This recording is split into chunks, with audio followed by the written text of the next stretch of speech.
Bismillahirrahmanirrahim. Alhamdulillahirabbil alamin. Nahmaduhu wa nasta'inuhu wa nastaghfiruhu wa nastahdihi wa natubu ilayh. Wa na'udzu billahi min shururi anfusina wa sayyiati a'malina. Man yahdihillahu fala mudilla lahu wa yudlil fala hadiya lahu. Asyhadu an la ilaha illallah wahdahu la syarika lahu wa asyhadu anna Muhammadan 'abduhu wa rasuluh. Shalawatullahi wa salamuhu ala rasulina al-karim Muhammad bin Abdullah wa ala alihi wa ashabihi wa man ihtada bi hudahu ila yaumiddin wa sallama tasliman katsiran. يا أيها الذين آمنوا اتقوا الله حق تقاته ولا تموتن إلا وأنتم مسلمون. أما بعد، معاشر المسلمين والمسلمات، إخواني وأخواتي في الله rahimani wa rahimakumullah. Alhamdulillah, kita bersyukur kepada Allah Subhanahu wa taala dengan segala kenikmatan dan karunia Allah Subhanahu wa taala limpahkan kepada kita, sehingga pada kesempatan sore hari ini dengan izin Allah dan taufiknya kita dipertemukan kembali dalam majlis ini, melanjutkan pembahasan kita yang kemarin sudah kita masuk dua hadis. Hadis yang pertama tentang masalah niat, innamal a'malu binniyat wa innamal likulli imri'in ma nawa. Faman kana hijratuhu ila Allah wa rasulihi fa hijratuhu ila Allah wa rasulih. ومن كانت هجرته للدنيا يصيبها وامرأة ينكحها فهجرته إلى ما هاجر إليه.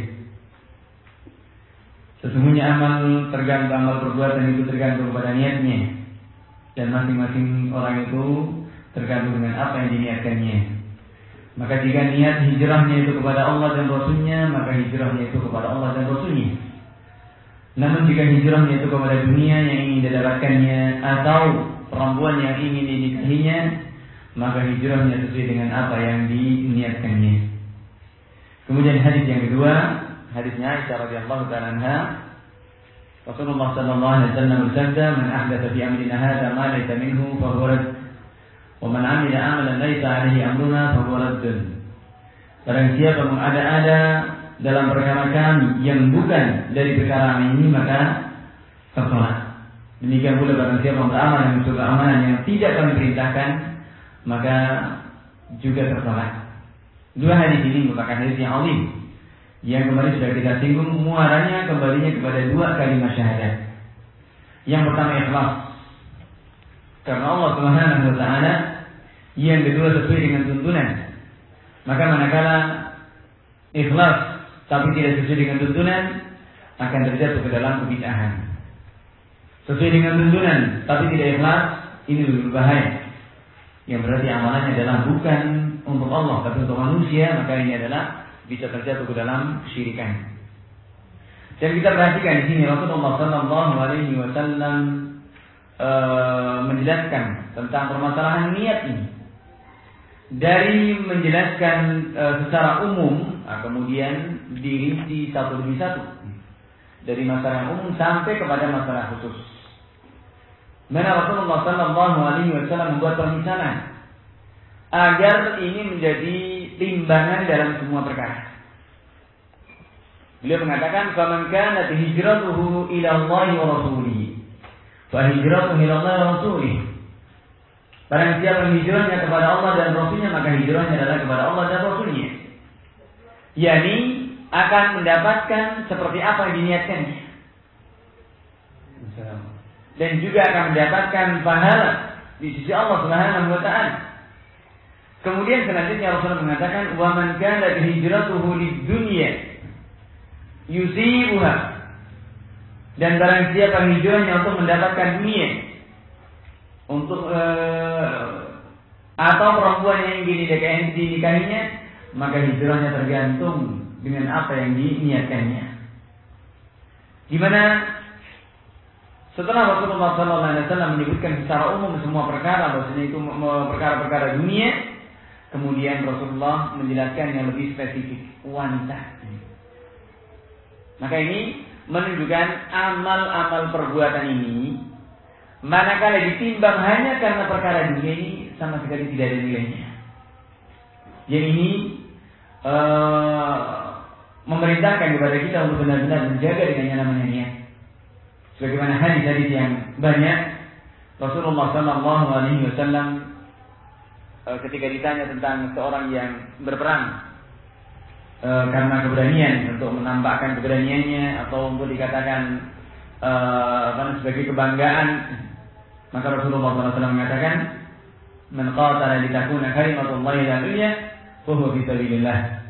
Barang siapa yang berperang untuk menegakkan kalimat Allah Subhanahu wa taala, litakuna kalimatullahi al-'ulya, agar kalimat Allah Subhanahu wa taala yang tinggi, mengangkat kalimat Allah Subhanahu wa taala, maka inilah yang dikatakan fi sabilillah. Padahal namanya jihad merupakan darwatul sanam Islam, dan ini pun juga bisa rusak gara-gara niat. Demikian pula talabul ilm, mencari ilmu. Bagaimana sabda Nabi alaihi salatu wasallam, "Man ta'allama ilman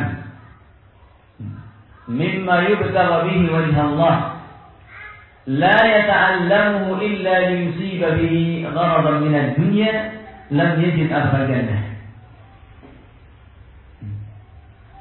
Barang siapa yang mempelajari ilmu, man ta'allama ilman, dari ilmu-ilmu yang untuk mendatangkan wajah Allah Subhanahu wa taala, mencari keridhaan Allah, ilmu yang baik, ilmu agama, akidah, masalah fikih, masalah hadis, masalah muamalah, masalah ibadah, mimma yubtagha bihi wajh Allah.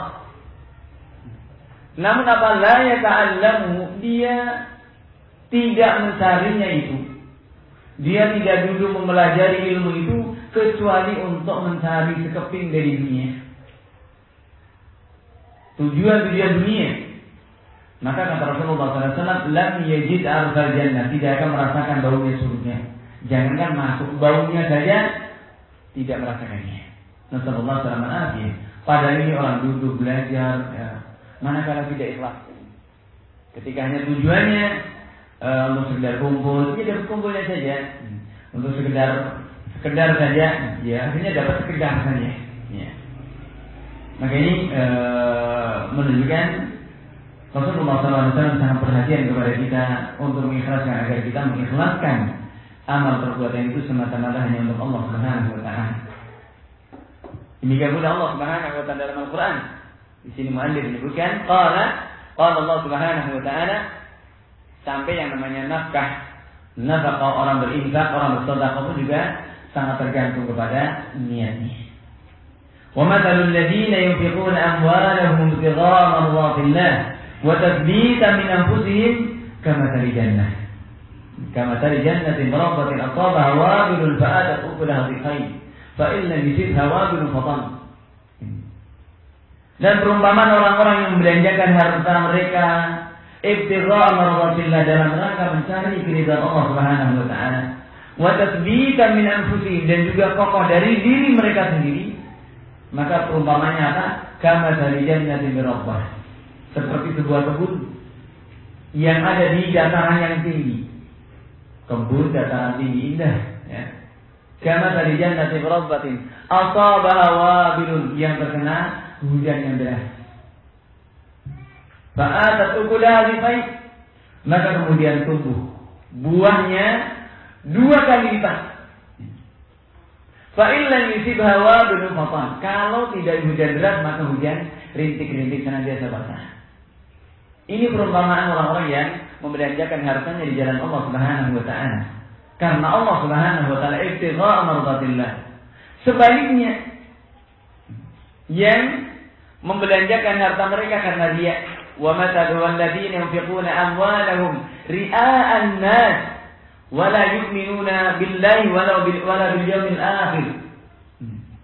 Dan orang-orang mereka yang mereka menginfakkan, membelanjakan harta mereka ria'an nas, karena riya kepada manusia, wa la yu'minuna billahi, dan tidak beriman kepada Allah dan tidak beriman kepada hari akhir. Maka Allah Subhanahu wa taala umpamakan seperti apa? Di ayat sebelumnya ini, ya.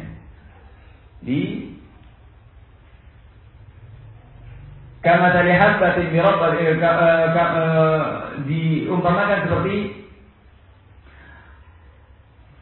batu yang licin, kena debu, ketika kena hujan dia hilang. Jadi tidak ada bekasnya sama sekali. Karena itu pada ayat sebelumnya juga Allah Subhanahu wa taala mengingatkan untuk menjaga infak dan apa yang disedekahkan itu adalah semata-mata karena Allah Subhanahu wa taala. Tusiru sadaqatikum bil manni wal adha. Jangan kau batalkan, wahai orang beriman, jangan kau batalkan sedekah kalian itu dengan man wal adha. Dengan man itu artinya memberi dengan mengharapkan yang lebih banyak, wal adha atau dengan menyakiti. Maka di jalan menggunakan Allah Subhanahu wa taala menunjukkan bahasanya amalan itu bertingkat-tingkat. Keutamaannya, keagungannya dan pahalanya di sisi Allah Subhanahu wa taala tergantung kepada hati yang mengamalkannya ini. Dari iman dan ikhlas. Sampai ketika pelakunya itu dia adalah memiliki niat yang baik, sahibun niyatus shadiqah, memiliki niat yang jujur. Terlebih lagi ketika niat yang jujur itu dibarengi dengan apa yang mampu untuk dikerjakannya. Maka meskipun tidak mengerjakannya akan ditulis sama seperti orang yang mengerjakannya. Wallahu la yudhi'u amalan muhsinin. Allah tidak akan menyia-nyiakan pahala orang-orang berbuat ihsan. Makanya akan diikutkan seperti orang yang beramal. Artinya ketika kita memiliki niat yang ikhlas, yang shadiq, yang jujur dari hati kita untuk beramal dengan amalan yang baik. Namun ternyata Allah Subhanahu wa taala belum menghendaki untuk kita bisa berbuat. Tapi niatan kita jujur dan Allah Maha tahu. Maka pahalanya adalah sama seperti orang yang melakukannya. Bagaimana firman Allah Subhanahu wa taala di surat An-Nisa di ayat yang ke-100. Allah Subhanahu wa taala berfirman, "Wa may yakhruj min baitihi muhajiran ila Allah wa rasulih." Barang siapa yang keluar dari rumahnya untuk berhijrah kepada Allah dan Rasulnya, summa yudrikuhul maut, kemudian maut menjumpainya. Belum sampai hijrah sudah meninggal duluan. Faqad waqa'a ajruhu 'ala Allah, maka sungguh dia telah mendapatkan pahalanya di sisi Allah Subhanahu wa taala. Padahal belum berhijrah. Tapi niatnya, azmnya kuat, tekadnya kuat untuk berhijrah. Dan juga bagaimana hadis yang diriwayatkan Imam Bukhari dari hadisnya Abu Hurairah radhiyallahu ta'ala anhu, Rasulullah sallallahu alaihi wasallam mengingatkan, qala idza marida al-'abdu aw safara kutiba lahu ma kana ya'malu sahihan muqiman. Ketika seorang hamba itu sakit atau bepergian, maka akan ditulis baginya pahala seperti dalam kondisi dia dalam keadaan sehat dan mukim. Ini karunia yang Allah berikan kepada kita. Manakala kita sehat, kita membiasakan amal yang saleh, sholat berjamaah, kemudian rawatibnya kita jaga. Maka ketika kita safar, ketika kita bepergian, yang 4 rakaat boleh dikosor dan boleh dijamak. Yang rawatibnya boleh bahkan ini dibolehkan untuk tidak dikerjakannya. Tapi kita meskipun kita tidak mengerjakannya akan mendapatkan pahala seperti kita dalam kondisi sehat dan mukim, tidak berpergian. Ini niat yang ikhlas, niat yang jujur karena Allah Subhanahu wa taala. Maka jemaah melihat Allah Subhanahu wa taala. Bagaimana Rasulullah SAW ketika dalam perang Tabuk juga Rasulullah mengatakan, inna bil madinati aqwamun ma sirtum masiran wa la qata'tum wadiyan. Sesungguhnya di Madinah itu ada sekelompok kaum. Ma sirtum masiran, tidaklah kalian berjalan melewati satu jalan, wa la qata'tum wadiyan, tidaklah kalian melewati satu lembah, illa kanu ma'akum, kecuali mereka senantiasa bersama kalian. Ini bil ajr, dalam pahalanya. Hadasahum bil udzur, mereka tertahan karena udzur. Orangnya tinggal di Madinah, tapi mendapatkan pahala seperti orang yang berjihad ikut perang Tabuk. Karena apa? Niat yang shadiqah, jujur.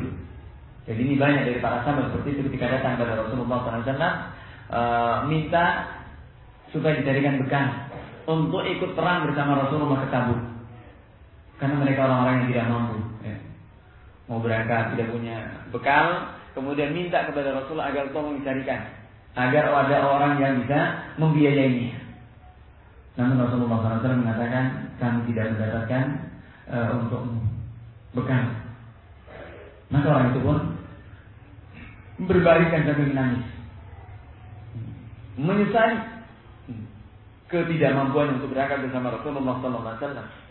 Maka Allah Subhanahu wa taala mencatat baginya amalan seperti orang yang pergi berjihad dengan pahala yang sempurna. Maka ikhwan fillah rahimahullah, berbuat baik kepada manusia dengan harta dan ucapan kita atau dengan perbuatan kita itu adalah baik dan pahalanya besar di sisi Allah Subhanahu wa taala.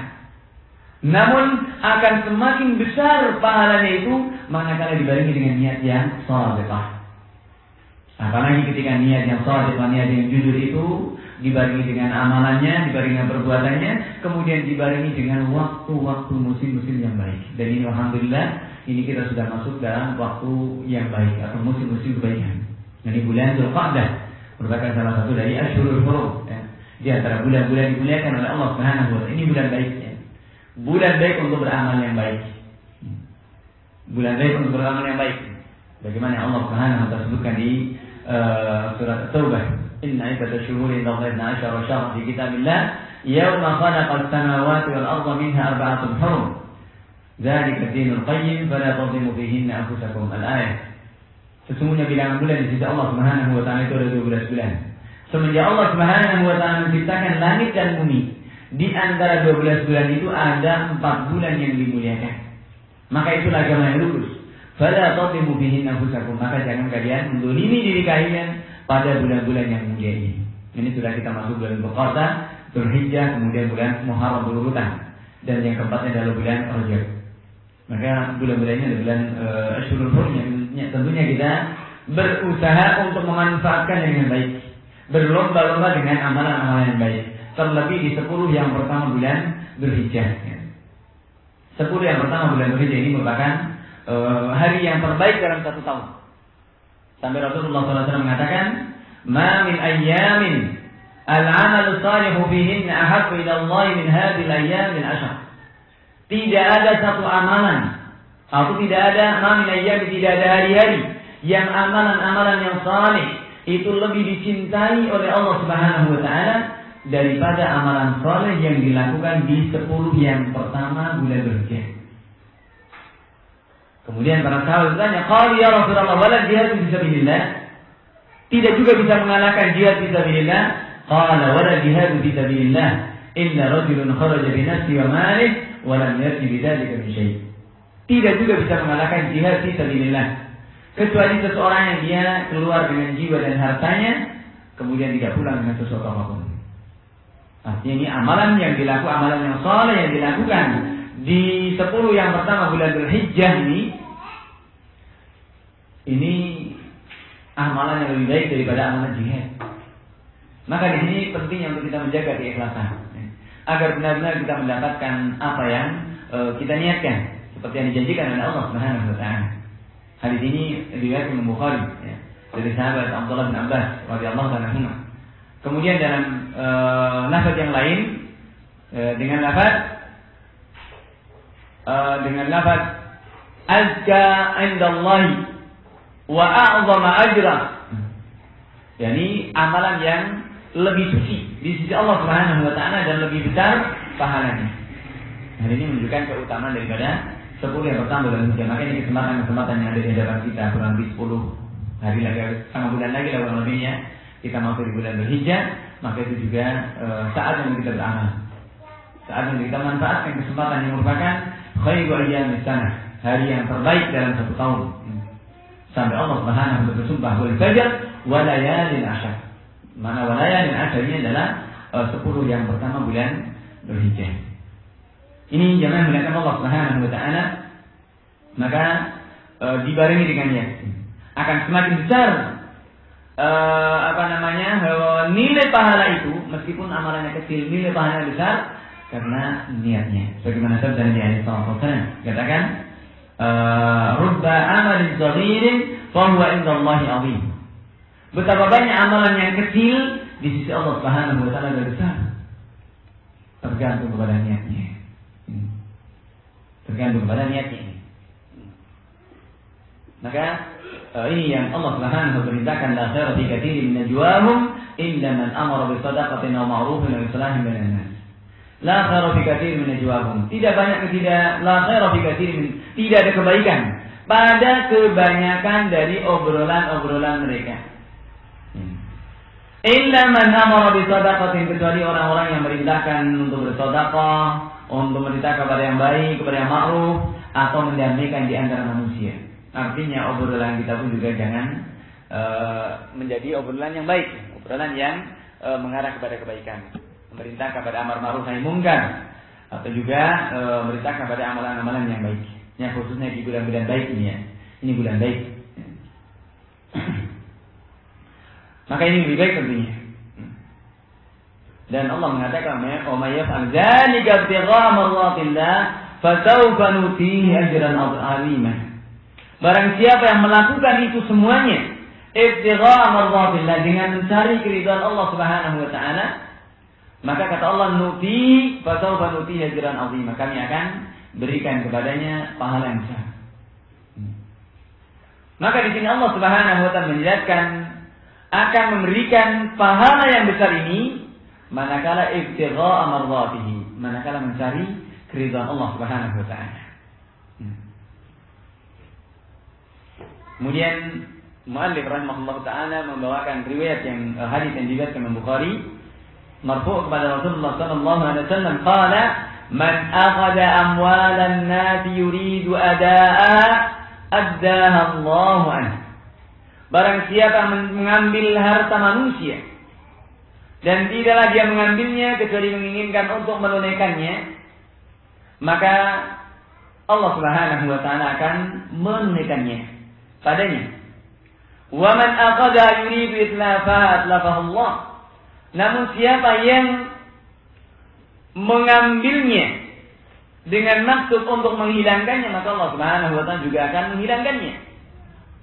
Maka di sini jemaah menggunakan Allah Subhanahu wa taala, bagaimana kita lihat Allah Subhanahu wa taala menjadikan niat yang salihah, niat yang jujur, niat yang benar merupakan sebab yang kuat untuk seseorang itu akan mendapatkan rezeki dan akan ditunaikan oleh Allah Subhanahu wa taala. Sebaliknya niat yang buruk, nasallallahu alaihi na'udzubillah, ini pun juga akan menjadikan kebinasaan dan kebangkrutan pada kita. Maka Allah Subhanahu wa taala rahmat demikian dua. Dan niat ini pun juga dalam masalah-masalah yang mubah dan perkara-perkara duniawiyah. Setiap hari kita kerjakan. Manakala itu semuanya diniatkan dari kasabnya, mencari maisha, dari makan, minumnya, dari istirahatnya, diniatkan untuk mendapatkan amalan-amalan akhirat, menegakkan hak-hak Allah Subhanahu wa taala, mencari maisha untuk menunaikan kewajiban, makan dan minum untuk bisa menegakkan tulang punggungnya agar bisa menunaikan amanah, menunaikan hak Allah Subhanahu wa taala, bisa membantu orang, bisa menunaikan sholat, bisa bekerja, bisa dan seterusnya. Niat karena Allah Subhanahu wa taala untuk menunaikan kewajiban, maka yang mustahab ini, yang yang mubah ini dan yang merupakan kebiasaan akan bernilai ibadah. Akan bernilai ibadah. Maka berbalik, yang tadinya ada akan menjadi ibadah. Dan Allah Subhanahu wa taala akan memberkahi kepada seorang hamba yang seperti ini dalam amalnya. Dan akan membuka baginya itu pintu-pintu kebaikan, rizki dan perkara-perkara yang terkadang di luar kemampuan kita, di luar prediksi kita. Allah Subhanahu wa taala akan memberikan banyak kemudahan kepada kita.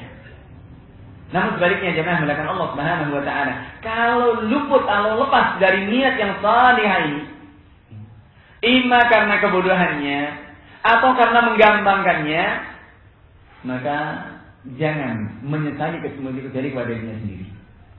Fala yarmana ila nafsah. Maka ini adalah kerugian yang besar. Maka jangan melakukan Allah Subhanahu wa taala, Rasulullah sallallahu alaihi wasallam dalam hadis yang sahih mengatakan, innaka lan ta'mala 'amalan tabtaghi bihi wajha Allah. Sesungguhnya engkau tidaklah beramal dengan satu amalan yang kau harapkan dengan amalan itu untuk mendapatkan wajah Allah Subhanahu wa ta'ala. Illa ujirta alaihi hatta ma taj'alu fi imra'atik. Kecuali Allah Subhanahu wa ta'ala akan memberikan ganjaran, memberikan pahala kepadamu dengan amalanmu itu sampai satu suapan yang masuk dalam mulut istrimu. Satu suapan yang masuk dalam mulut istri kita akan bernilai ibadah, bernilai kebaikan. Sebenarnya hasanah. Maka seperti ini jemaah mendapatkan Allah Subhanahu wa ta'ala. Hadis yang pertama tadi ini merupakan terkumpul di dalam semua perkara kebaikan di dunia ini semuanya. Maka seorang mukmin hendaknya benar-benar memanfaatkannya dengan sebaik-baiknya. Fa haqiqatu bil mu'min alladhi yuridu najata nafsihi. Maka bagi seorang mukmin yang menginginkan untuk selamat, menyelamatkan dirinya dan memberi manfaat untuk dirinya, agar benar-benar memahami hadis ini. Dan hendaknya amalan-amalannya itu senantiasa ada di dua syarat ini senantiasa ada di pelupuk matanya. Dalam niatan-niatannya hendaknya benar-benar karena Allah Subhanahu wa ta'ala. Kemudian hadis yang kedua, hadisnya Aisyah radhiyallahu ta'ala anha. Ini juga memberikan koreksi kepada kita dengan apa yang kita lakukan. Dalam segala hal yang setiap hari kita kerjakan karena Allah Subhanahu wa ta'ala. Wuduknya, zikirnya, sholatnya, sholawatnya, ziarah kuburnya, dan berbagai aktivitas. Maka kita selaraskan, kita pelajari, kita kaji, sesuaikah dengan tuntunan atau tidak. Karena Rasulullah mengatakan, barang siapa yang beramal dengan satu amalan yang tidak kami perintahkan, maka itu akan tertolak. Sholat. Tapi manakala melakukan hal yang tidak diperintahkan, menambah dari yang tidak diperintahkan, atau mengurangi dari yang sudah diperintahkan, maka ini juga menjadi tertolak. Zikir. Tapi manakala zikir yang tidak sesuai dengan tuntunan, maka ini juga akan menjadi sia-sia. Bukan lagi sebagai kurban, bukan lagi sebagai pendekatan diri kepada Allah Subhanahu wa ta'ala, namun ini akan menjadi sesuatu yang sia-sia. Nasallallahu alaihi wasallam. Yang kita dapatkan hanyalah bukan keridhaan Allah Subhanahu wa ta'ala, namun bahkan kemurkaan Allah Subhanahu wa ta'ala. Dan ini akan menyebabkan terusirnya kita nanti Arafatul Qiyamah dari telaganya Rasulullah SAW adalah orang-orang yang melakukan bidah ini. Bagaimana hadis yang masyhur ya. Rasulullah SAW menghabarkan nanti di Arafatul Qiyamah, di mahsyar. Rasulullah SAW memanggil umatnya untuk minum dari telaganya yang memiliki dua mata air yang bersumber dari surga. Kemudian berdatangan dari umat Rasulullah SAW, mudah-mudahan kita termasuk dari yang meminum airnya. Namun kemudian ternyata banyak yang diusir dari telaga ini, orang-orang terusir. Maka kemudian Rasulullah mengatakan ummati, itu umatku. Kenapa diusir? Dan kemudian diberitahu kepada Rasulullah SAW, fa innaka la tadri ma ahdatsu ba'dak. Sesungguhnya engkau tidak tahu apa yang mereka ada-adakan dari sepeninggalmu. Gara-gara mengada-ada dalam agama ini, membuat kebidahan dalam agama, ini yang kemudian menyebabkan seperti itu. Nasallallahu alaihi wasallam. Dan ini kalau kemudian kita kaji bahayanya menyelisih kepada tuntunan ini sangat banyak kan. Menyelisih kepada sunnah-sunnah Nabi alaihi salatu wassalam. Mari mungkin kita audit sekarang ini ya. Bagaimana hadis dari Rasulullah, ayat-ayat Allah Subhanahu wa ta'ala, juga hadis dari Rasulullah SAW, demikian pula perkataan para ulama. Akan bahayanya orang yang menyelisihi kepada tuntunan dalam beragama. Manakala tidak sesuai. Yang pertama, kata Allah Subhanahu wa ta'ala, cintanya bertepuk sebelah tangan. Cintanya kepada Allah akan bertepuk sebelah tangan. Artinya apa? Namanya tepuk sebelah tangan tidak bunyi. Ya? Artinya tidak diterima. Sampai kemudian mengikuti kepada tuntunan Rasulullah SAW. Ini yang pertama. Allah Subhanahu wa ta'ala mengatakan, qul in kuntum tuhibbunallaha fattabi'uni yuhibbukumullahu wa yaghfir lakum dzunubakum. Katakanlah, jika kalian mengaku cinta kepada Allah Subhanahu wa taala, syarat untuk mengaku cinta, boleh semua orang mengaku cinta kepada Allah, namun belum tentu cintanya diterima oleh Allah Subhanahu wa taala. Karena cinta itu bersyarat, tidak ada cinta gratis, ya. Tidak ada cinta itu gratis. Ya. Mencintai seorang wanita, kita mau dapat istri kita saja gratis, nggak ada itu. Ya. Ada persyaratannya, nggak ada. Pokoknya rumus cinta itu sama. Ya. Rumus cinta itu sama, nggak ada cinta itu gratis. Ya. Mesti bersyarat, butuh kepada perjuangan, butuh kepada pengorbanan. Dari sinilah Allah mengatakan, katakan, jika kalian mengaku cinta kepada Allah Subhanahu wa taala, syaratnya fattabi'uni, ikutilah aku. Ikutilah Rasulullah sallallahu alaihi wasallam. Yuhibbukumullah wa yaghfir lakum dzunubakum. Niscaya baru Allah akan cinta kepada kalian dan Allah akan mengampuni dosa-dosa kita. Tidak hanya dicintai oleh Allah, diampuni dosa-dosa kita. Ingin dosa kita diampuni, ya mengikuti kepada tuntunan. Ini Masya Allah. Jelas sekali ayat ini menunjukkan bahwasanya orang tidak bisa mengaku cinta begitu saja kepada Allah Subhanahu wa taala sampai dalam ibadahnya, sampai dalam beragama mengikuti kepada tuntunan-tuntunan Rasulullah SAW. Kalau tidak, maka ini cintanya bertepuk sebelah tangan. Maka yang dijamaah melihat Allah Subhanahu wa taala. Ini yang pertama. Namun sebagian juga ada yang mengatakan saya nggak peduli. Mau disiksa, mau diberi pahala, terserah. Yang penting kan saya cinta kepada Allah. Ini cinta buta, ya. Seperti ini cinta buta, pokoknya tidak peduli. Ini membabi buta seperti itu. Ya. Terserah mau dimarahi, kalau dimarahi sama kekasih saya tidak apa-apa. Yang penting kan yang marahin ini namanya cinta yang buta. Ya. Seperti ini. Ya. Oh, cinta buta, cinta nggak melek katanya. Ini jelas ya. Maka ini yang pertama. Bahaya yang pertama menyelisih kepada sunnah Rasulullah SAW. Kemudian bahaya yang kedua, keimanan kita ditolak, tidak diakui oleh Allah Subhanahu wa taala. Ya. Dan itu yang mengatakan Allah sendiri. Allah Subhanahu wa taala berfirman, "Fala wa rabbika la yu'minun hatta yuhaqqimuka fima shajara bainahum, thumma la yajidu fi anfusihim harajan mimma qadaita wa yusallimu taslima." Al-ayat. Fala wa rabbika la yu'minun, demi Rabbmu mereka itu tidak beriman. Ini katakan la yu'minun, tidak diterima keimanannya, tidak diakui keimanannya. Hatta yuhaqqimuka fima shajara bainahum, sampai menjadikanmu wahai Muhammad alaihi salatu wasallam sebagai hakim yang memutuskan perkara yang berselisihkan di antara mereka. Kemudian mereka tidak mendapatkan rasa berat hati dengan apa yang telah kau putuskan, wa yusallimu taslima, dan menerimanya dengan sebenar-benarnya. Maka ini syarat. Keimanan kita akan diakui oleh Allah Subhanahu wa taala sampai kita menerima keputusan Rasulullah SAW. Sampai kita menerima apa yang diperintahkan atau yang dilarang dari Rasulullah SAW. Ketentuan-ketentuan dari Rasulullah kita sam'an wa ta'atan. Kalau tidak, di sini tidak akan diakui keimanan kita. Meskipun kita mengatakan amanna, kami beriman. Maka banyak orang mengatakan beriman.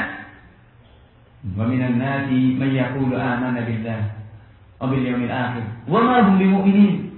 Banyak orang mengatakan aku beriman kepada Allah dan kepada hari akhirat. Wa ma hum bimu'minin, mereka itu tidak beriman. Katakan wa ma hum, mereka tidak bukan orang-orang beriman.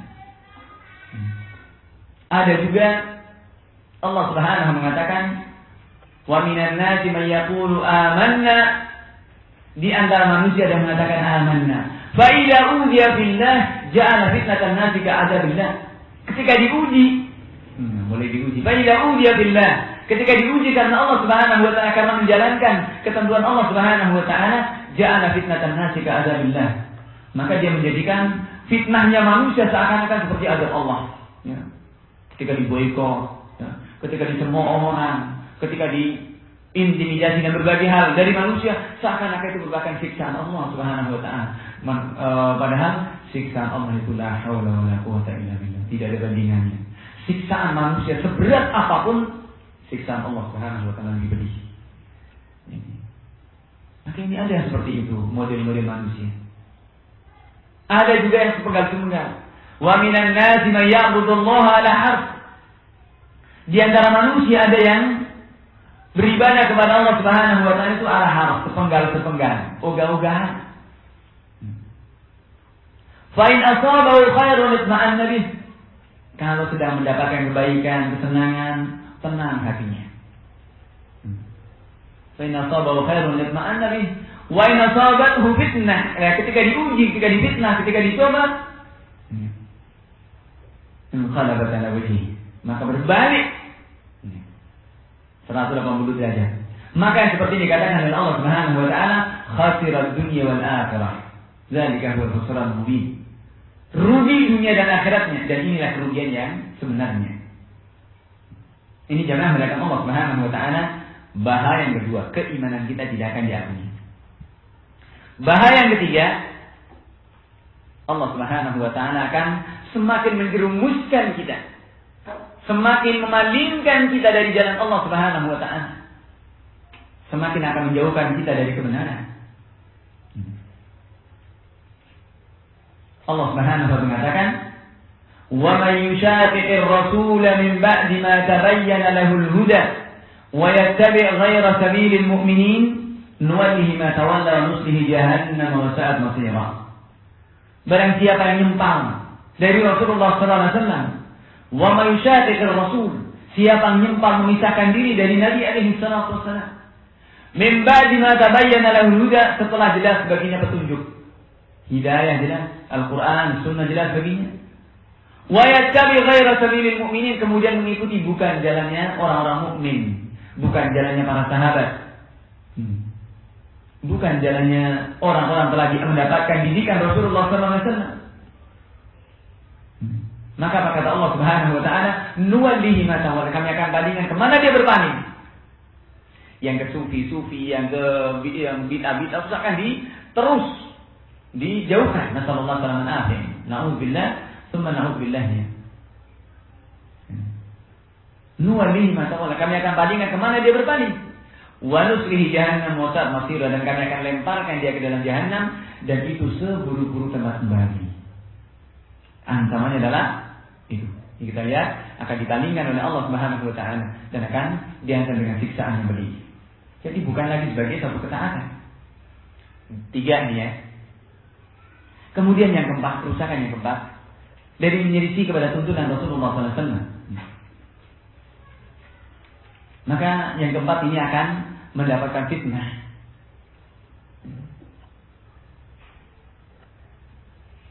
Akan mendapatkan fitnah. Fitnah baik itu fitnah yang paling berat adalah fitnah syubhat. Kerancuan dalam agama yang bisa mengantarkan kepada kekufuran. Na'udzubillah. Ya. Kerancuan dalam agama, dan ini fitnah paling besar. Manakala tidak mengikuti pada tuntunan Rasulullah SAW. Allah Subhanahu wa taala berfirman, "Falyahdharil ladzina yukhalifuna an amri."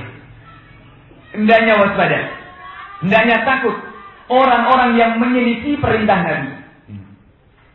An tusibahum fitnah, akan timpakan padanya fitnah, au yusibahum adzabun alim, atau ditimpakan kepadanya siksaan yang pedih. Fitnah dan siksaan yang pedih siap mengancam kepada orang-orang yang menyelisih kepada sunnah-sunnah Rasulullah sallallahu alaihi wasallam. Ini bahayanya. Ini berapa tadi? 4 ya. Kemudian yang kelima, dari bahaya menyelisih kepada sunnah Nabi alaihi wasallam, menjadi tuntunan ini. Ini bukan merupakan sifat orang-orang beriman. Jadi tidak bersifat dengan sifatnya orang yang beriman. Ketika Allah dan Rasulnya telah memberikan satu pilihan, telah memberikan satu ketentuan, kok masih cari jalan yang lain, masih mencari pilihan yang lain. Ini sikap orang yang ngeyel. Allah Subhanahu wa taala mengatakan di surat Al-Ahzab, "Wa ma kana lil mu'minin wa la mu'minah idza qala Allah wa rasuluhu amra ay yakuna lahumul khiyaratu min amrihim wa may ya'si Allah wa rasulahu faqad dhalla dhalalan mubina." Tidaklah pantas seorang mukmin laki-laki ataupun perempuan, manakala Allah dan Rasulnya telah memberikan satu pilihan, satu ketentuan, ay yakuna lahumul khiyaratu min amrihim, masih cari pilihan yang lain dari perkara mereka. Iya benar-benar tapi masih pakai tapi lagi. Ngerti ini hakak, nah, lagi pakai tapi, pakai rumus sendiri seperti. Kalau benar ya benar sudah, kalau ngaku benar benar. Jangan kemudian pakai tapi kemudian Karena ini akan menyimpangkan. Maka ini bukan layaknya seorang mukmin lagi benar-benar bersikap seperti itu. Manakala Allah dan Rasulnya memberikan satu pilihan, kau masih cari pilihan yang lain. Wa may yaqtillahu wa rasulahu faqad dhalla dhalalan mubina. Siapa maksiat kepada Allah dan Rasulnya, sungguh dalam kesesatan yang nyata. Bahaya yang kelima. Kemudian yang keenamnya, dari bahaya menjadi tuntunan ini, bahwa ini termasuk dari menyakiti kepada Rasulullah SAW. Ketika menyelisih tuntunan, menyelisih sunnah-sunnah Rasulullah SAW, ini adalah menyakiti kepada Rasulullah SAW. Allah Subhanahu wa Ta'ala mengatakan di akhir surat Al-Ahzab, Ya ayyuhalladzina amanu la takunu kalladzina azaw Musa fabarra'ahu Allah mimma qalu. Wahai orang-orang yang beriman, janganlah kalian seperti orang-orang yang mengganggu kepada Nabi Musa alaihissalam. Ini jangan seperti Bani Israil yang mengganggu kepada Nabi Musa alaihissalam. Dan bentuk-bentuk gangguan itu diantaranya adalah manakala kita menyelisih kepada tuntunannya, mencela kepada sunnahnya, mengingkari kepada sunnahnya, menolak kepada sunnahnya. Ini adalah bentuk gangguan kepada Rasulullah SAW. Jadi jangan menggunakan Allah Subhanahu wa Ta'ala. Dan ini juga disamakan seperti orang-orang Bani Israil. Wa man tashabbaha biqaumin fahuwa minhum. Siapa menyerupai satu kaum maka termasuk dari mereka. Na'udzubillah. Barisannya Bani Israil, na'udzubillah ya.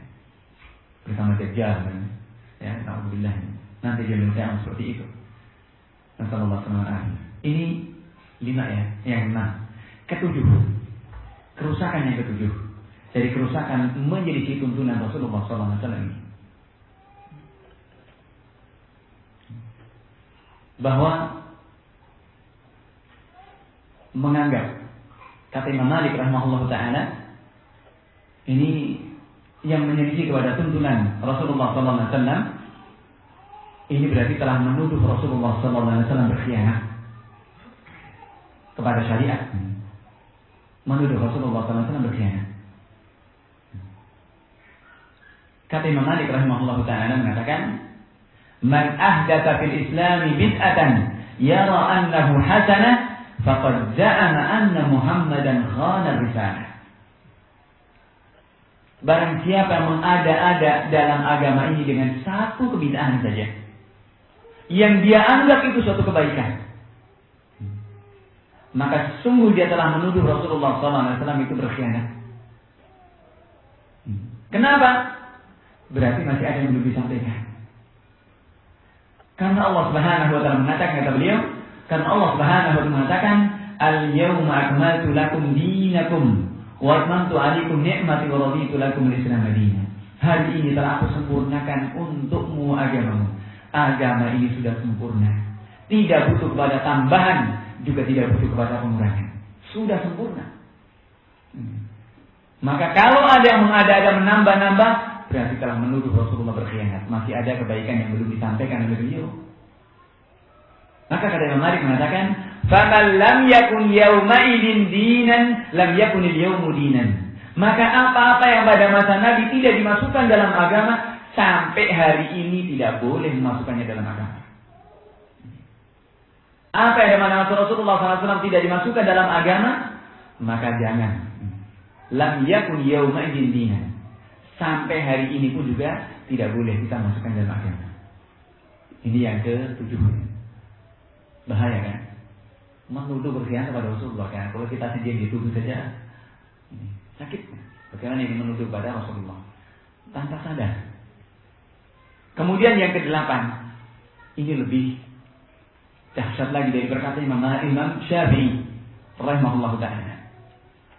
Bahayanya orang yang menyelisih kepada sunnah, membuat kebid'ahan ini adalah berarti telah mensejajarkan dirinya menjadi sekutu Allah Subhanahu wa Ta'ala, menjadikan dirinya sebagai sekutu bagi Allah Subhanahu wa Ta'ala. Dan beliau mengatakan, man istahsana faqad syara'a. Barang siapa menganggap baik suatu perbuatan yang itu bukan dari agama, faqad syara'a, maka sungguh dia telah membuat syariat. Padahal yang membuat syariat siapa? Allah. Rasulullah SAW sendiri tidak membuat sedikit pun dari diri beliau. Beliau hanya menyampaikan saja. Maka kalau kemudian membuat kebid'ahan, mengada-ada dalam agama, menyelisih kepada sunnah Nabi SAW ini, kata Imam Syafi'i rahimahullah ta'ala, menjadikan dirinya sebagai sekutu dalam membuat syariat. Nasallallahu alaihi wasallam. Ini yang ke-8. Ya, kalau kita pun masih banyak sekali. Ya. Barangkali ini cukup ya. Sangat banyak sekali kerusakan dari orang-orang yang menyelisih dari sunnah Rasulullah SAW. Maka hadis ini dibawakan yang pertama kali oleh muallif Syekh Abdul Rahman Nasir Sa'di rahimahullah ta'ala untuk memberikan fondasi kepada kita sebagai dasar pokok dalam beragama. Inilah agama. Adapun berikutnya nanti adalah merupakan kesempurnaan. Ya. Tapi merupakan dasar pokoknya adalah dua hadis ini. Yang muaranya adalah kembali kepada dua kalimat syahadat. Maka jangan menggunakan Allah Subhanahu wa taala bahaya dari yang namanya menyelisih kepada sunnah-sunnah Rasulullah sallallahu alaihi wasallam. Dan kalau kemudian kita lihat akwal para ulama yang lainnya, bahkan ini sangat banyak sekali. Bagaimana hukuman-hukuman mereka, pernyataan mereka terhadap orang-orang yang menyelisih kepada sunnah-sunnah Rasulullah SAW dari berbagai sisi. Apalagi itu dalam masalah akidah. Namanya bid'ah itu kan ada dua. Bid'ah dalam masalah akidah dan bid'ah dalam masalah ibadah. Bid'ah dalam masalah akidah dan masalah ibadah. Masalah akidah yang paling berat. Bid'ah dalam masalah akidah ini yang paling berat. Maka inilah bid'ah ya, yang tentunya kita mohon kepada Allah Subhanahu wa taala agar senantiasa ditampakkan kepada kita yang hak adalah hak dan kita bisa mengikutinya. Ditampakkan kepada kita yang batil adalah batil dan kita bisa meninggalkannya. Karena betapa banyak orang melakukan seperti itu, kebatilan, tapi tidak ditampakkan kalau itu batil, bahkan menganggapnya satu kebaikan. Bagaimana firman Allah Subhanahu wa taala, "Yasabuna annahum yuhsinuna sunnah." Mereka menyangka, mereka mengira kalau apa yang mereka lakukan adalah satu hal yang baik. Maka ini sangat jauh dari taubat. Karena itu para penzina, para peminum khamr ini masih lebih baik dari orang-orang berbuat kebid'ahan ini. Karena mereka masih lebih dekat kepada taubat daripada pelaku bid'ah. Ini jamaah melakukan Allah Subhanahu wa taala. Karena itu beliau mengingat kepada kita dari hadis Aisyah tadi, "Man ahdatsa fi amrina hadza ma laysa minhu fa huwa raddun, wa man 'amila amalan laysa 'alaihi amruna fa huwa raddun. Wa man 'amila amalan laysa 'alaihi amruna fa huwa raddun." Yang ini beliau mengatakan qala fa innahu yadullu ala anna kull bid'atin ahdatsat fid din laysa laha aslun fil kitab wala fis sunnah. Hadis ini menunjukkan bahwa setiap bid'ah yang diada-adakan dalam agama yang tidak ada dasarnya dalam Al-Quran ataupun Sunnah, baik itu bid'ah qauliyah kalamiyah ucapan, seperti bid'ahnya orang-orang Jahmiyah, Rafidhah, Mu'tazilah dan yang lainnya, ya. Orang-orang Jahmiyah yang mereka menolak kepada semua nama dan sifat-sifat Allah Subhanahu wa taala, ini keyakinan. Menolak kepada semua nama dan sifat-sifat Allah Subhanahu wa taala. Ini orang Jahmiyah. Kemudian Rafidhah, bid'ah yang jelas ya. Dengan banyak hal mereka yang ada pada Rafidhah ini. Maka dikatakan Rafidh, artinya menolak kepada kebenaran. Katakan Rafidh ya.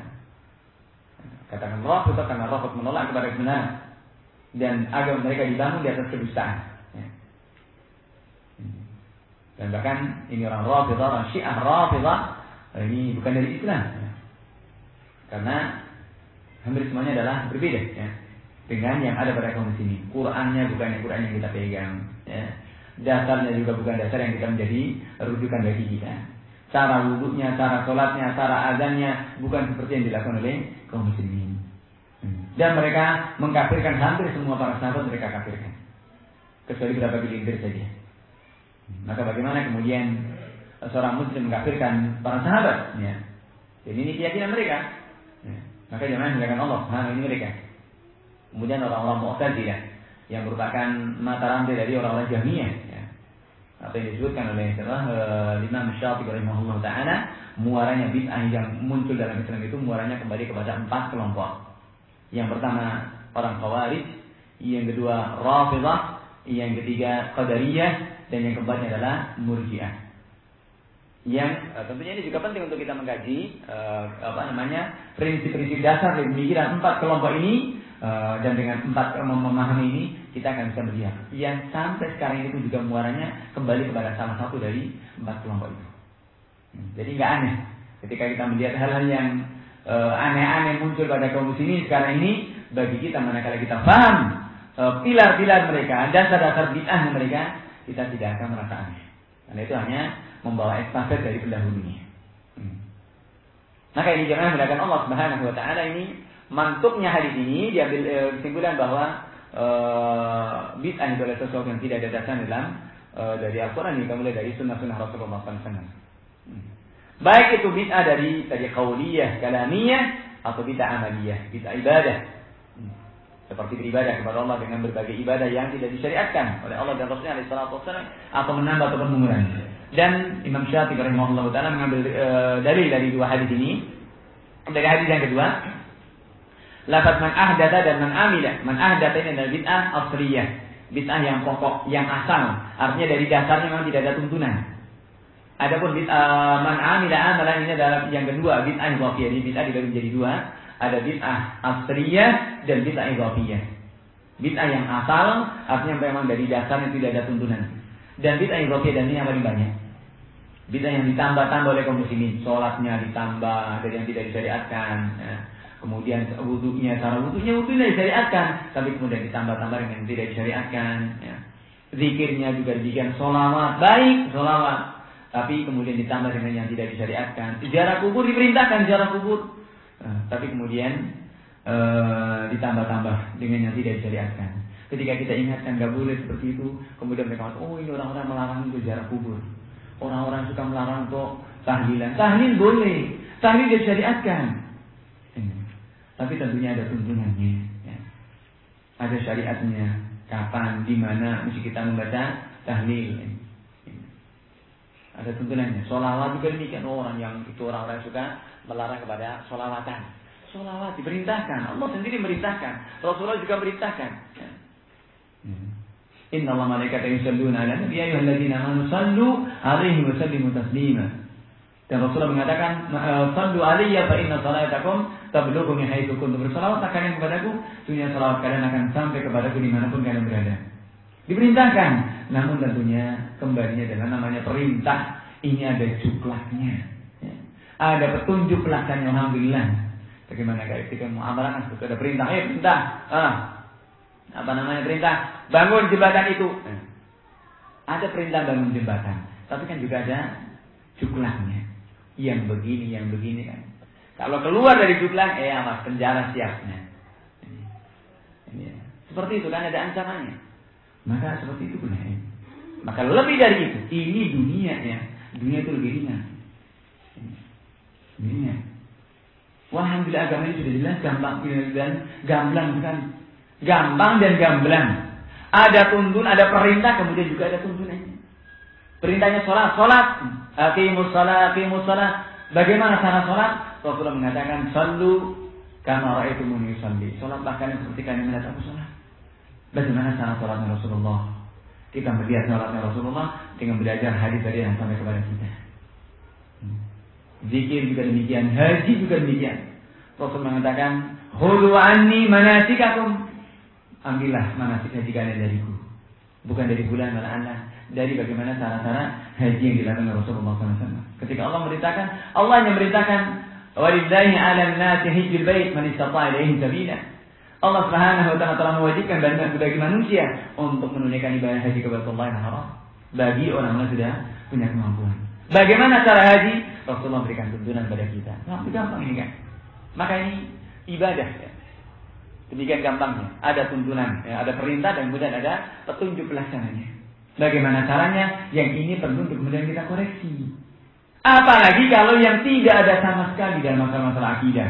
Bid'ahnya filsafat, bid'ahnya pemikiran-pemikiran tadinya, aqwal munharifah, ya, afkar munharifah, pemikiran-pemikiran yang menyimpang. Pemikiran-pemikirannya orang-orang filsafat, ya, yang sekarang dipelopori oleh jil sekarang ini, ya. Jaringan Islam liberal itu, atau jaringan iblis laknatullah, ya. Dan ini pun juga nggak berlebihan ketika diterjemahkan dengan begitu, ya. Karena kalau kita melihat buku-buku para ulama, ya, ketika mengomentari mereka pun juga dikatakan silsilah syaitannya. Jadi dari itu silsilah syaitannya atau silsilah himalaya, mata rantai setan atau mata rantai himar, keledai. Maka kalau kemudian diterjemahkan dengan jaringan iblis laknatullah juga tidak berlebihan, ya. Tidak berlebihan, itu seperti para ulama kita mengatakan seperti itu. Ini mata rantai setan yang muaranya kembalinya kepada Dubai bin Al-Aqam, Yahudi, ya, Yahudi yang mensihir Rasulullah SAW. Ya. Ini dari Dubai bin Al-Aqam diambil ilmunya oleh Sansawiyah atau Susanna, ya, seorang Nasrani yang mengambil ilmu dari Yahudi ini. Kemudian Sansawiyah atau Susanna ini ilmunya diturunkan kepada Ja'ad bin Dirham kepada Jahm bin Sofwan, kemudian seterusnya sampai ke bawah. Sampai kepada ada Bishr al-Marisi, ada Amr bin Ubaid, ada Ahmad bin Du'at, ada Abu Hasan al-Asy'ari, ada Maturidi, ada Nur Khalis Majid, ada dan sampai kepada Ulil dan sebagainya. Ini mata rantai setan aja. Ya. Orang-orangnya juga namanya pun juga dulu ada dari Qadariyah, ada Qadariyah, ya. Ada Jahmiyah, ada Mu'tazilah, ada Maturidiyah, ada Asy'ariyah, ada terus ganti judul saja. Ya, tapi hakikat ajarannya adalah pemikiran yang sama. Ya aneh. Jadi alhamdulillah, ya. Ini manhaj atau prinsip yang prinsip Ahlus Sunnah wal Jamaah, Masya Allah, menampakkan kepada kita benar-benar dengan suatu hal yang sangat jelas hingga melangkah. Maka jangan menggunakan Allah Subhanahu wa taala ini, ya, dari permasalahan agama.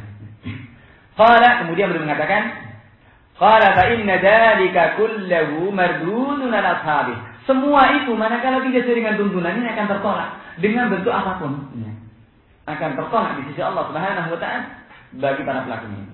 Wa ahluhu madmumuna bihasabi daihim, dan pelakunya itu akan tercela sesuai dengan tingkat kebid'ahan mereka. Dan juga tingkat jauhnya dari agama. Ini juga namanya bid'ah juga bertingkat-tingkat, ya. Ada darajat ke bawah. Qala faman akhbara bighairi ma akhbara Allah bihi wa rasuluhu aw ta'abbada bi syai'in lam ya'zan bihi wa lam ya'zanillahu bihi wa rasuluhu wa lam yashra'hu fa huwa mubtadi'. Kata beliau mengatakan, barang siapa yang menghabarkan dengan sesuatu yang tidak dihabarkan oleh Allah dan Rasulnya alaihi salatu wassalam dalam agama ini, ya. Atau barang siapa beribadah dengan sesuatu yang tidak pernah diizinkan oleh Allah Subhanahu wa taala dan tidak pernah disyariatkan oleh Rasulullah sallallahu alaihi wasallam, fa huwa mubtadi', maka dia adalah seorang ahli bid'ah, pelaku bid'ah. Wa man harrama al-mubahat aw ta'abbada bi ghairi syar'iyyat fa huwa mubtadi'. Barang siapa mengharamkan hal-hal yang mubah, ya, mengharamkan hal-hal yang mubah atau beribadah dengan selain yang disyariatkan, maka ini juga sama. Maka alhamdulillah Rasulullah mengatakan, innal halala bayyin wa innal harama bayyin wa bainahuma umurun mushtabihat. Yang halal jelas, yang haram jelas. Di antara yang halal dan haram ini ada perkara-perkara yang syubhat, yang rancu. Rancu tentunya bagi kita yang tidak ngerti, ya. Rancu bagi kita yang tidak tahu ilmunya. Tapi bagi para ulama, bagi yang sudah mengetahui ilmunya, tidak ada yang rancu. Agama ini sudah jelas. Sebagaimana para sahabat mengatakan bahwa Rasulullah SAW dikatakan tarakana 'ala al-mahajjati bayda. Rasulullah meninggalkan kita di atas putih bersih. Lailuha kana hariha. Malam seperti siangnya. Tapi kemudian kalau kita kita audit dan kita koreksi pada diri kita, ternyata tidak hanya repot-repot saja, gelap sudah. Masih banyak yang gelap dalam perkara agama ini. Masih banyak kita tidak mengerti dalam perkara agama ini. Bukan syubhat saja, ya. Kalau syubhat kan masih istilahnya sedikit-sedikit antara ya remeng-remeng gitu ya. Tapi yang gelap itu masih banyak kita tidak mengerti. Karena apa? Ya, kurangnya kita belajar. Nah, jadi pentingnya untuk senantiasa kita belajar. Dan masalah yang namanya belajar ini ilmu Allah Subhanahu wa taala tidak ada habisnya. Dan Masya Allah, semakin kita belajar, semakin kita bodoh. Semakin kita tidak banyak mengerti. Tapi kalau tidak belajar, tambah pintar. Ya. Kalau kita tidak duduk di majelis ilmu, tidak belajar, biasanya pintar. Ya. Pintar. Jadi kalau kita belajar, membaca, mengkaji ilmu, bertanya, tambah tahu diri lah. Ya. Oh, ternyata masih goblok sekali. Masih banyak tidak mengerti. Masih banyak hal yang kita masih gelap. Tidak hanya repot-repot saja, remeng-remeng saja. Tapi bahkan masih gelap bagi kita dalam perkara-perkara agama. Yang menuntut kepada kita untuk kita juga mengkaji dan belajar. Alhamdulillah masih diberikan kesempatan pada kita.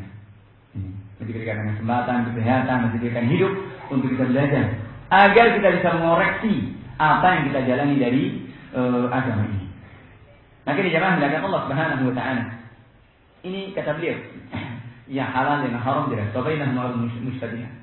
La ya'lamuhunna katsirun minan nas. Banyak orang tidak mengetahuinya. La ya'lamuhunna katsirun minan nas.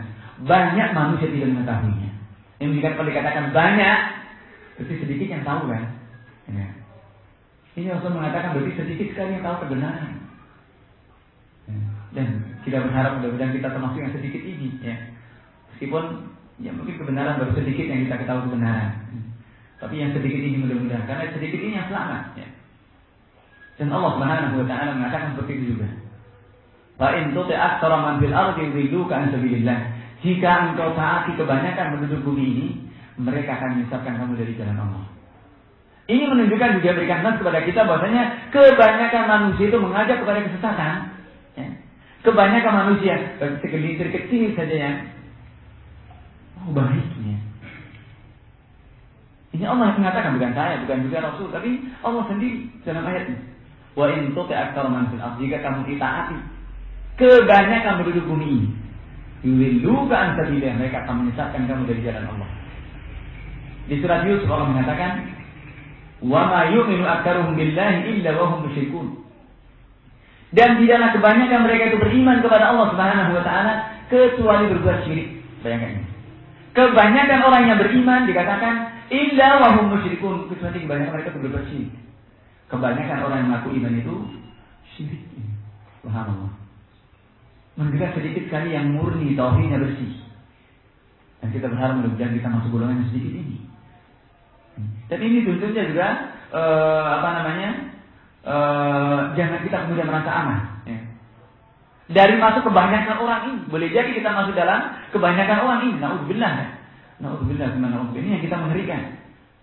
Karena kita tidak bisa aman dari yang seperti ini.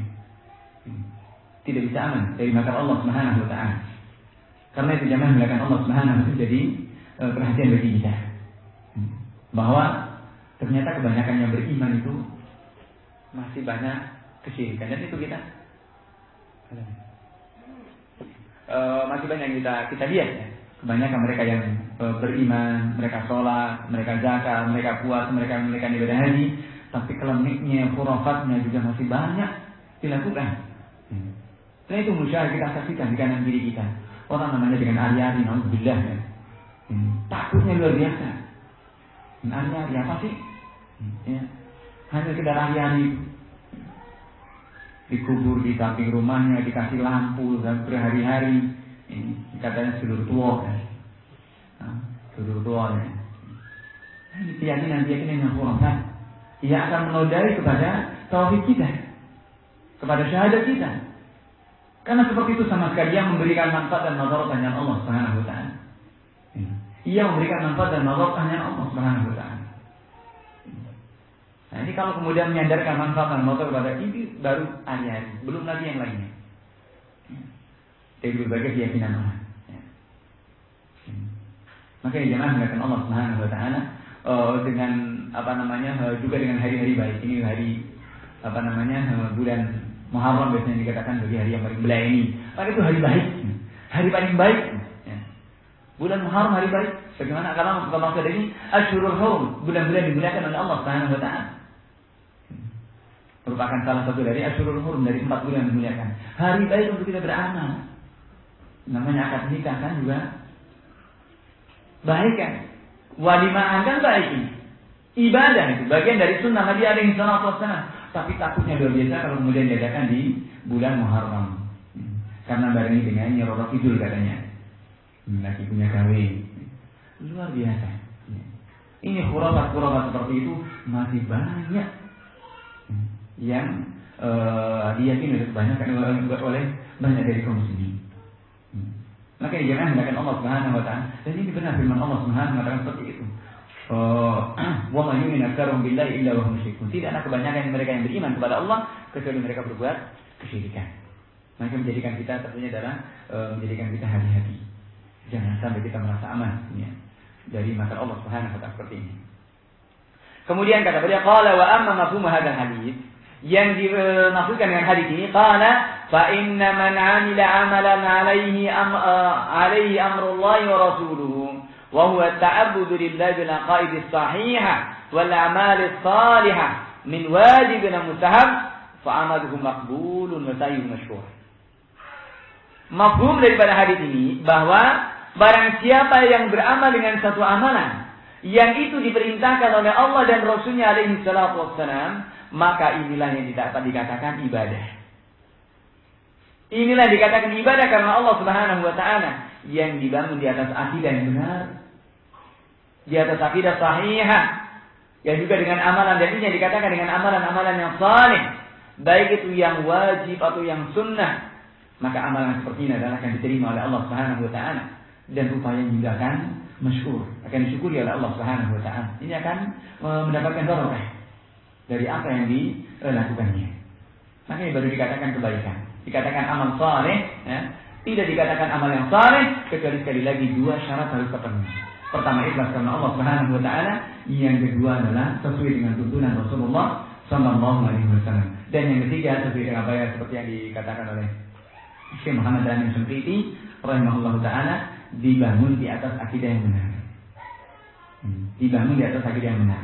Karena terkadang seseorang menginginkan dia ikhlas dalam mengerjakan satu amalan. Suatu hari dia beramal dengan amalan yang baik, ada tuntunannya dan ikhlas karena Allah Subhanahu wa taala.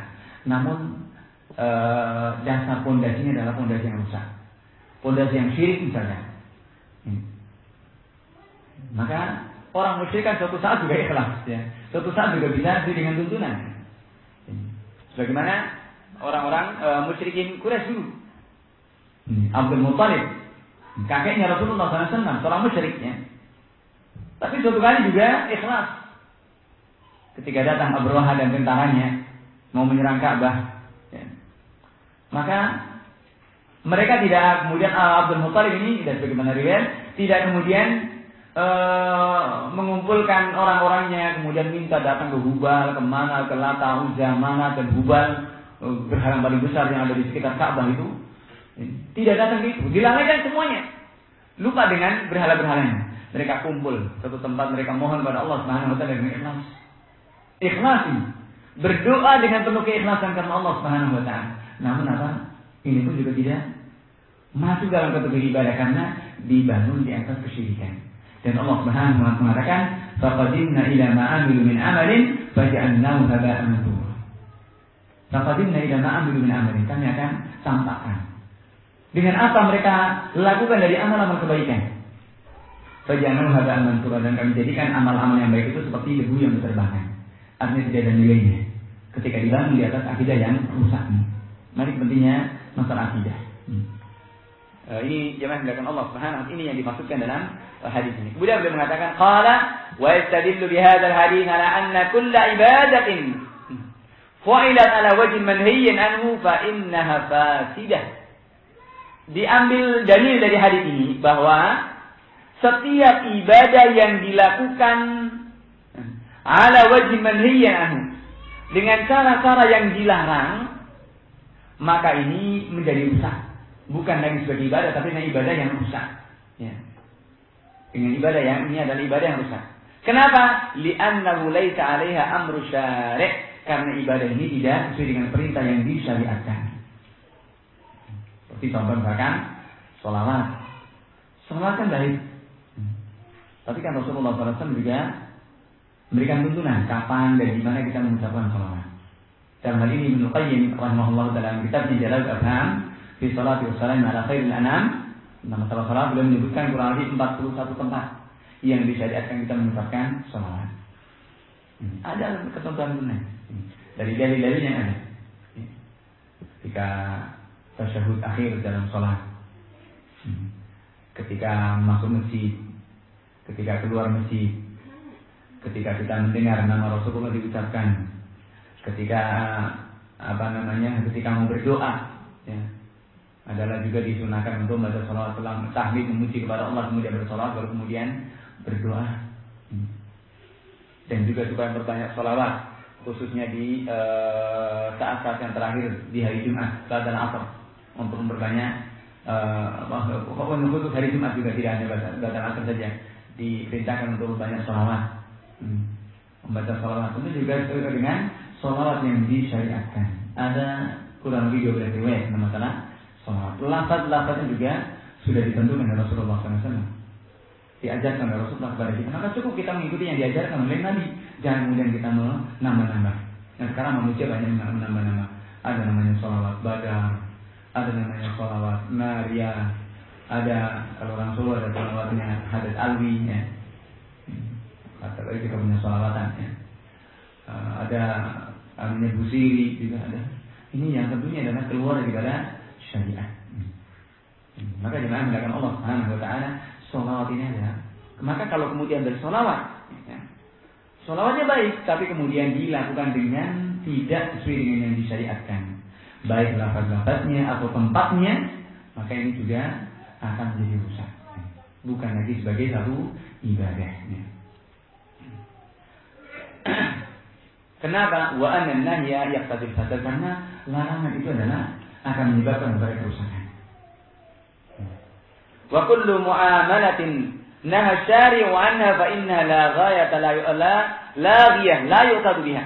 Maka setiap muamalah, setiap perbuatan yang itu dilarang oleh syariat, maka itu akan menjadi sia-sia manakala kita lakukan. Jadi subhanallah, ya, la haula wala quwwata illa billah, ini menjadi koreksi bagi kita supaya ibadah kita itu tidak sia-sia. Maka keikhlasan karena Allah Subhanahu wa taala, kemudian kita melihat kepada tuntunan Rasulullah SAW, dan kita tahu bagaimana tuntunannya manakala kita mengkaji dan berilmu. Maka kita untuk bisa kita mengoreksi ibadah kita, ya kita belajar bagaimana sholat yang benar. Sholat kita itu sudah benar atau belum? Dari doa-doanya, dari lafaz-lafaz yang kita ucapkan, atau dari gerakan-gerakannya sudah sesuai belum? Alhamdulillah, Rasulullah telah menyampaikan kepada kita dengan jelas. Dari hadis tadi sampai kepada kita dan sudah dikumpulkan oleh para ulama dalam masalah sholat, masalah zakat juga demikian, masalah puasa, masalah haji apalagi. Juga Rasulullah SAW telah menjelaskan kepada kita sebagaimana dalam hadis Jabir bin Abdullah, dalam hadis yang panjang, ya, yang sangat panjang sekali. Dan masalah mana sih haji Rasulullah SAW menjelaskan kepada kita. Ini juga boleh dalam masalah muamalah, masalah interaksi dengan yang lainnya, masalah perdagangan, jual beli dan muamalah yang lainnya, masalah pernikahan dan lain sebagainya. Semuanya alhamdulillah sudah ada ketentuan-ketentuan pokok dari Rasulullah SAW. Dan tentunya membutuhkan pada kita untuk mengkaji dan memilih agar kita bisa mengoreksi. Barangkali masih ada di sana sini hal-hal yang ternyata tidak sesuai dengan tuntunan. Kita bisa mengoreksi dan berbagi kembali. Tapi barangkali ini yang kita bahas pada kesempatan sore hari ini. Mudah-mudahan dua hadis ini alhamdulillah bisa kita ambil banyak faedah dan menjadi koreksi bagi kita, khususnya dalam dasar kita beragama kepada Allah Subhanahu wa taala. Mudah-mudahan akan senantiasa diberikan taufik oleh Allah Subhanahu wa taala untuk kita senantiasa di atas tuntunan Allah dan Rasulnya alaihi salatu wassalam. Amin ya rabbal alamin. Wallahu a'lam bissawab. Subhanaka wa bihamdika asyhadu an la ilaha illa anta astaghfiruka wa atubu ilaik. Wa billahi taufiq. Wa sallallahu wa sallam ala nabiyina Muhammad wa ala alihi wa ashabihi ajma'in. Walhamdulillahi rabbil alamin. Wa jazakumullahu khairan. Wassalamu alaikum warahmatullahi wabarakatuh.